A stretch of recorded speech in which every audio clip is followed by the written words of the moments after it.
Hello friends, ఈ రోజు match లో ఆర్సీబీ వాళ్ళ బౌలింగ్ చూసిన తర్వాత నా ఫీలింగ్ చెప్పాలంటే మారువా, ఇంకా ఎంఐ వాళ్ళ బ్యాటింగ్ చూసిన తర్వాత నా ఫీలింగ్ చెప్పాలంటే నిజంగా ఇచ్చి పడేశారు భయ్య. ఏం కొట్టుడు భయ్య, నిజంగా మైండ్ పోతుంది. అసలు ఏం మాట్లాడాలో కూడా అర్థం కావట్లేదు. అసలు ఇచ్చి పడేశారని చెప్పుకోవాలి. ఆర్సీబీ వాళ్ళు ఎంత నీచంగా బౌలింగ్ చేశారో, ముంబై వాళ్ళు మాత్రం అంతకు మించిన బ్యాటింగ్ చేశారని చెప్పుకోవాలి. నిజంగా అసలు 196 స్కోరు అసలు జస్ట్ 15 ఓవర్స్ లో కంప్లీట్ అయిందంటే ఇంకా మనం అర్థం చేసుకోవచ్చు. ఇక దీనికి మాటలా, దీనికి క్యాప్షన్ ఏమైనా పెట్టాలా మీరే చెప్పండి. అసలు ఇచ్చి పడేశారని చెప్పుకోవాలి. ఫస్ట్ ఈ వీడియో స్టార్ట్ చేసేదానికంటే ముందు అయితే సూర్య బాయ్కి అయితే ఫస్ట్ హ్యాట్స్ ఆఫ్ చెప్పాలబ్బా. ఆయన అయితే ఎడుతూ మీద ఆడట్లేదు, ఇంకెక్కడో వేరే ప్లానెట్ మీద బ్యాటింగ్ చేస్తున్నట్టున్నాడు. నిజంగా ఏం కొట్టుడు భయ్యా, మళ్ళీ ప్రూవ్ చేస్తూనే ఉన్నాడు. నేను ఎందుకు T20లో వరల్డ్ నెంబర్ 1 బ్యాటర్ అని నిజంగా పిచ్చి కొట్టుడు కొట్టాడని చెప్పుకోవాలి. అసలు ఆర్సీబీ బౌలర్లకు అయితే అసలు నైట్ కు నిద్ర పట్టదేమో, నిజంగా ఆ రేంజ్ లో కొట్టాడు. ఇంకా ఫస్ట్ మ్యాచ్ గురించి మాట్లాడుకున్నట్టయితే ఆర్సీబీ వాళ్ళైతే వాళ్ళ బ్యాటింగ్ లైనప్ అయితే మనం ఇంకా పెట్టేదే లేదు. వాళ్ళ బ్యాటింగ్ అయితే మనం అనుకున్న దానికంటే వాళ్ళు చేయాల్సిన పని మొత్తం చేస్తున్నారు. కానీ ఇక్కడ బౌలర్స్ మొత్తం ఏదైనా ఉందంటే బౌలింగ్ మాత్రం అసలు పరమ చెండాలం, పరమ చెత్త అని చెప్పుకోవాలి. నిజంగా ఎలాంటి వాళ్ళని పిక్ చేశారు ఆక్షన్ లో గానీ, నిజంగా చెత్త బౌలింగ్ టీం ఏదైనా ఉంది అంటే అది ఆర్సీబీనే అని చెప్పుకోవచ్చు. ఏంది భయ్య అసలు 15 ఓవర్స్ ఆల్మోస్ట్ 196 స్కోర్ 15 ఓవర్స్ లో అయిపోవడం ఏంటి భయ్య. ఆర్సీబీ అంటే ఒక పెద్ద మంచి ఇమేజ్ ఉన్న టీము, పెద్ద ఫ్యాన్ ఫాలోయింగ్ ఉన్న టీము, అంత పెద్ద టీము అసలు ఇంత నీచంగా అంటే మనం అర్థం చేసుకోవచ్చు. ఒక సిరాజ్ ఒక్కడే మంచి బౌలర్ ఉన్నాడంటే తనను కూడా ఉతికి ఆరేస్తున్నాడు అని చెప్పుకోవాలి. అసలు తనకు సపోర్ట్ కూడా ఎవరు లేనప్పుడు ఇంకా తను ఒక్కడు ఏం చేస్తారు. ఫస్ట్ ఇంకా బ్యాటింగ్ గురించి మాట్లాడుకున్నట్టయితే ఇవాళ పెద్దగా ఎవ్వరు కూడా ఆకట్టుకోలేకపోయారు. మెయిన్ గా డూప్లెసిస్ అలాగే దినేష్ కార్తిక్ అయితే ఫైనల్ టచ్ ఇచ్చాడు. డూప్లెసిస్ అయితే ఒక కెప్టెన్సీ ఇన్నింగ్స్ ఇంకా ఈ మ్యాచ్ అయినా ఆడాలని ఫిక్స్ అయ్యాడేమో. ఈ మ్యాచ్ అయితే కొంచెం మంచిగా ఆడాడు. ఇంకా విరాట్ కోహ్లీ కొంచెం డిసప్పాయింట్ చేశారు. చెప్పాను కదా, ఇంకా ప్రతి మ్యాచ్ ప్రతి ఒక్కరు ఆడాలంటే కాదు కదా.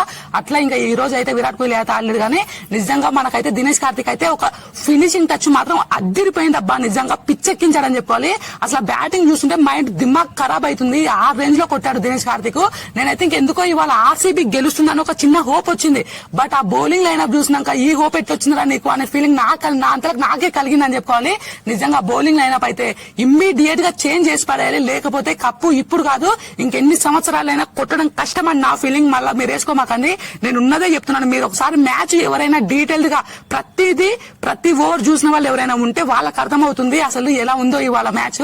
నిజంగా ఇంకా ఆర్సీబీ బ్యాటింగ్ అయితే నాకైతే పిచ్చిగా నచ్చిందబ్బా. కానీ బౌలింగ్ మాత్రం మొత్తానికి డిసప్పాయింటెడ్ అని చెప్పాలి. డిసప్పాయింటెడ్. ఇంకా ముంబై ఇండియన్స్ గురించి మాట్లాడుకున్నట్టయితే వాళ్ళు ఏదో గెలుస్తారు అనే ఒక హోప్ ఉండే. నార్మల్ గా ఒక 20 ఓవర్స్ వరకు గెలవచ్చు అనుకున్నా కానీ వాళ్ళు సృష్టించిన బీభత్సం ఇలాంటిది కాదు. ఇషాన్ కిషన్ ఖాన్ నుంచి మొదలు పెడితే లాస్ట్ హార్దిక్ పాండ్యా వరకు వచ్చిన వాళ్ళు వచ్చినట్టుగానే హిట్ చేస్తున్నారు. బాల్ ముట్టుకుంటే బౌండరీ తప్పితే సింగిల్స్ లేవు, 2Ds లేవు, ఏం లేవు అసలు. ఈ రోజు మాత్రం నాకైతే ఓన్లీ నిజంగా చెప్పాలంటే ఏదో హైలైట్ చూస్తున్నానేమో అనే ఫీలింగ్ కలిగింది భయ్యా. నిజం చెప్తున్నాను, హైలైట్ చూస్తున్నానేమో అనే ఫీలింగ్ కలిగింది. ఆ రేంజ్ లో బీభత్సం సృష్టించారు. ఇంకా మరి దాని గురించి మనం ఏం మాట్లాడతాం చెప్పండి. నిజంగా పిచ్చ కొట్టుడు అని చెప్పుకోవాలి. మెయిన్ గా సూర్యకుమార్ యాదవ్ గురించి మాట్లాడుకోవాలి క్లియర్ గా. ఆయన లాస్ట్ మ్యాచ్ లోనే అవుట్ అయ్యే వరకు ఇంకా చాలా మంది ఇంకా అసలు ఆ గాయం అయింది, అది ఇంకా కోలుకోక ముందుకే టీమ్ లో తీసుకున్నారని చాలా మంది విమర్శించారు. ఇవాళ అర్థమైనట్టుంది వాళ్ళందరికీ అసలు తను ఎందుకు వరల్డ్ లో T20 నెంబర్ 1 బ్యాటర్ అంటే. ఇంకా ఈ ఇన్నింగ్స్ చూస్తే ప్రతి ఒక్కరికి అర్థమవుతుంది. తన ట్రేడ్ మార్క్ షాట్స్ తో మనకు ఫుల్ ఎంటర్టైన్ చేశాడు. మ్యాచ్ అయితే చాలా సునాయాసంగా విన్ చేయించాడు అని చెప్పుకోవాలి. అంటే తన ఒక్కడి గురించి ఎక్కువ మాట్లాడుతున్నాను అనుకోకమాకండి. రోహిత్ శర్మ కావచ్చు, ప్రతి ఒక్కరు కూడా బాగానే ఆడారు. హార్దిక్ పాండ్యా నుంచి ప్రతి ఒక్కరు కూడా మంచి సపోర్ట్ ఇచ్చారు. కాబట్టి ఇవాళ అయితే మన ముంబై ఇండియన్స్ అయితే ఆల్మోస్ట్ 15 ఓవర్స్ లోనే కంప్లీట్ చేశారని చెప్పాలి. ఇంకా దీని గురించి అయితే నాకు ఏం మాట్లాడాలో అర్థం కావట్లేదు. ఇంత తొందరగా ఫినిష్ చేస్తారని నేను ఎక్స్పెక్ట్ చేయలేదు. నిజంగా ఎక్స్పెక్టెడ్ ఈజ్ అన్ఎక్స్పెక్టెడ్. మనం చెప్పాం కదా, ఐపీఎల్ లో ఏది ఎక్స్పెక్ట్ చేస్తామో అది అస్సలు జరగదు. ఎక్స్పెక్ట్ చేయందే జరుగుతుంది. అదే ఐపీఎల్ మజా, అదే ఐపీఎల్ కుండే ఒక కిక్ అన్నమాట. ఇంకా దాని గురించి మనం మాట్లాడుకోవాల్సిన అవసరం లేదు. మరి మీరు అనుకున్న మ్యాచ్ గెలిచిందా గెలిచలేదా నాకు తెలిసి ఇంకా ఆర్సీబీ ఫ్యాన్స్ ఎవరైనా ఉంటే డెఫినెట్ గా డిసప్పాయింట్ అవుతారని. ఎందుకంటే ఇంకా వాళ్ళ బౌలింగ్ అలా ఉంది భయ్య. ఇంకా మనం ఏం చేస్తాం చెప్పు. ఇంకా మనం ఎట్లా అయినా ఇంకా నెక్స్ట్ మ్యాచ్ అని ఇంకా ఓపిక పట్టాల్సిందే తప్పితే మనం చేసేది ఏం లేదు. నాకైతే ఇంకా ముంబై గెలిచినందుకు కూడా చాలా అంటే చాలా హ్యాపీగా ఉంది. మెయిన్ గా నాకైతే సూర్యకుమార్ యాదవ్ గారు బ్యాటింగ్ అయితే పిచ్చిగా నచ్చిందని చెప్పాలి.